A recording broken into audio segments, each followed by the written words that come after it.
तो आपका स्वागत है बिना विथ ऑनलाइन में। जैसा कि मैं आज आपको बताने जा रहा हूँ, उत्तर प्रदेश ITI इंस्ट्रक्टर से कुछ इम्पोर्टेंट नोटिस आपको मैं देने जा रहा हूँ, कुछ इम्पोर्टेंट इन्फॉर्मेशन, जिससे कि आप लोग जानते हैं कि मैं एक वीडियो बनाया था, उस पर एक कमेंट किया गया था, ये क्वेश्चन मुझसे पूछा गया था। इसीलिए मैंने सोचा कि आपको एक वीडियो के माध्यम से मैं बता दूँ कि इसमें क्या क्या आपको करना है। तो जैसा कि आप लोग देख रहे हैं, यहाँ पर मैंने एक लिखा है कि यूपी ITI इंस्ट्रक्टर एक्सपीरियंस कैसा होना चाहिए। दूसरा क्वेश्चन मैंने लिखा है कि कंपनी का एक्सपीरियंस हो तो क्या लिखा होना चाहिए। ठीक, कई दोस्त कमेंट कर रहे थे कि सर अगर कंपनी के द्वारा मैं एक्सपीरियंस बनवाया हूँ तो उस पर उसका फॉर्मेट क्या होना चाहिए, उस पर क्या लिखा होना चाहिए और कंपनी का क्या प्रोसेस होता है। फिर कॉलेज का हो तो उस पर क्या लिखा होना चाहिए, कब तक का होना चाहिए, तारीख क्या लिखें। तो जैसा कि आप लोग जानते हैं कि ITI इंस्ट्रक्टर हो या किसी भी अदर डिस्ट्रिक्ट का इंस्ट्रक्टर का पोस्ट के लिए जब अप्लाई करते हैं आप, तो ITI के लिए 3 ईयर एक्सपीरियंस मांगा जाता है, डिप्लोमा के लिए 2 ईयर एंड BTech के लिए 1 ईयर की एक्सपीरियंस मांगी जाती है। तो जैसा कि आप लोग जानते हैं कि आप एक्सपीरियंस चाहे किसी कॉलेज से या कंपनी से ले सकते हैं, दोनों वैलिड है। अगर आपने कॉलेज से लिया हो तो आपके कॉलेज का लेटर जो पैड होता है उस पर टाइपिंग होना चाहिए आपका नाम, आपका ट्रेड, किस ट्रेड में आपने पढ़ाया है, और विशेष रूप से आपने जब देखा होगा उत्तर प्रदेश ITI इंस्ट्रक्टर की रिक्वायरमेंट आई थी तो उसमें एक्सपीरियंस की एक फॉर्मेट बताया गया है कि किस फॉर्मेट में लिखा होना चाहिए, जिस पे दिया गया है कि आपका उस पर क्लियर पोस्ट मेंशन होना चाहिए, प्लस आपकी सैलरी मेंशन होना चाहिए, प्लस आप किस डेट से किस डेट तक वर्क किए हैं वो बिल्कुल क्लियर लिखा होना चाहिए।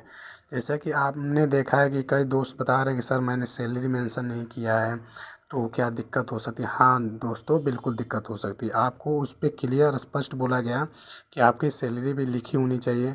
मैं आपको, अगर आप कमेंट करेंगे तो मैं आगे आपको एक फॉर्मेट भी दिखा दूंगा कि किस फॉर्मेट का होना चाहिए आपकी। तो जैसा कि आप लोग को मैं बता दूं कि सैलरी लिखा होना बिल्कुल ज़रूरी है। तो पहला एक क्वेश्चन जो पूछे थे एक दोस्त ने कि ITI इस पे कैसा होना चाहिए, तो मैं आपको ये बता दिया कैसा होना चाहिए। दूसरा बात क्या थी कि बोले गया था कि कंपनी का एक्सपीरियंस हो तो क्या लिखा होना चाहिए। देखिए, कंपनी का मतलब होता है कि अगर आपने जिस कंपनी में भी काम किया हो वहाँ पे कई टाइप्स के होते हैं। जैसे कि आप कई जगह काम करते हैं, देखते हैं वहाँ पे आपका PF करता है, SI करता है। कई जगह आप काम करते हैं जो छोटा मोटा वर्क शॉप होता है, इंडस्ट्री होता है, वहाँ आपका PF SI तो नहीं करता है, लेकिन आपको पेमेंट मिलता है। कई दोस्त ये भी कमेंट कर रहे थे सर हम तो कंपनी में काम करते हैं, एक छोटा सा वर्क शॉप है जहाँ मुझे इन हैंड पैसा मिलता है, तो मैं वहाँ पे PF SI कैसे दिखाऊंगा।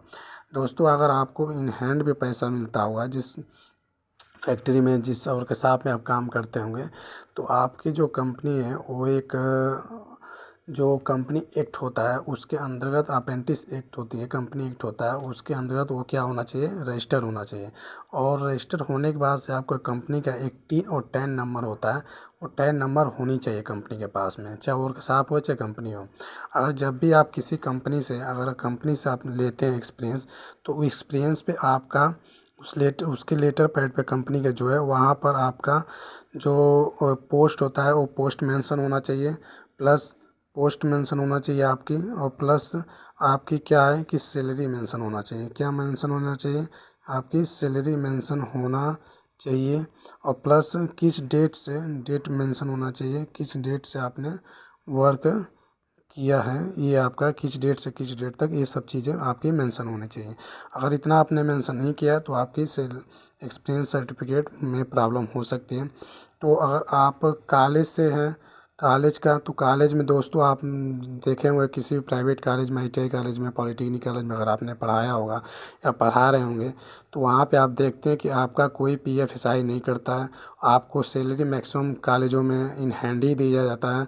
तो आपको क्या करना है कि आप जिस लेटर पे कॉलेज के बनवा रहे हैं एक्सपीरियंस, वहाँ पर आपको लिखा होना चाहिए कि जो भी सैलरी दी इन हैंड यानी कि कैश के रूप में दिया जाता है, और इनकी सैलरी हम, मतलब आपकी सैलरी अगर ऑनलाइन नहीं करती है तो उसका कोई PF SI होगा नहीं। ठीक, और यहाँ पे कुछ दोस्त पूछ रहे थे, अभी भी डाउट है कि सर कब तक का होना चाहिए, मतलब कोई अभी भी इस चीज़ में कन्फ्यूजन है कि ITI का बाद का होना चाहिए कि CTI का बाद का होना चाहिए। तो दोस्तों मैं पहले भी बता चुका हूँ आपको कि आपकी एक्सपीरियंस जो है वो क्लियर, आप ये समझ जाइए कि जैसे आपने जो भी टेक्निकल एजुकेशन लिया है उसके बाद का होना चाहिए, ना कि CTI के बाद का होना चाहिए। और CTI की बात करें तो और अच्छी बात है, अगर आपका CTI से पहले का भी है तो वो भी वैलिड है, वो भी मान्य होगा, उसमें आप लोग घबराएं नहीं। कई दोस्त पूछ रहे हैं कि सर मैंने पॉलीटेक्निक जो है 2016 में किया था, फिर मैंने एक्सपीरियंस लिया है, फिर मैंने CTI किया है, तो क्या ये मान्य होगा? हाँ दोस्तों, बिल्कुल मान्य होगा।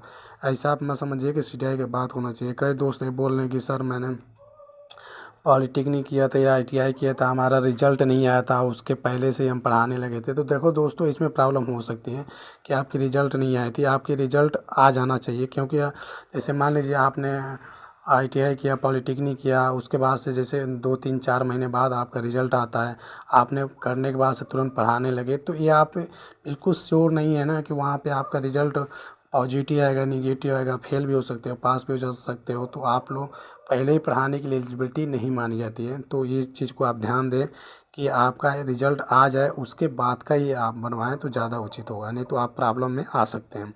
तो दोस्तों ये रही एक्सपीरियंस की बात। तो मैं आपको बता दूं कि इस टाइप का एक्सपीरियंस आप बनवाएं जिससे आपको आगे चल के प्रॉब्लम ना हो। तो ये रहा कुछ इन्फॉर्मेशन। हाँ दोस्तों, अगर वीडियो थोड़ी सी भी आपको इन्फॉर्मेटिव लगी हो तो वीडियो को लाइक करें, चैनल को सब्सक्राइब करें, और कोई भी आपको डाउट हो तो आप हमें कमेंट करें। हाँ, अगर आपको हमारे से डायरेक्ट बात करना है तो आप हमारे मोबाइल नंबर पे भी कनेक्ट कर सकते हैं, जो नंबर मैं आपको बता दे रहा हूँ। हाँ, मेरा नंबर है, आपको मैं बता दूँ कि 9565 0 0 और 473। ये मेरा नंबर है। एक बार और मैं आपको रिकॉल कर दे रहा हूँ, 9565 0 4 0 4 7 3। इस पे आप डायरेक्ट मुझसे कांटेक्ट भी कर सकते हैं, और कोई भी अपना डाउट हो तो आप हमसे पूछ सकते हैं। ओके, थैंक यू, धन्यवाद, बेस्ट ऑफ लक।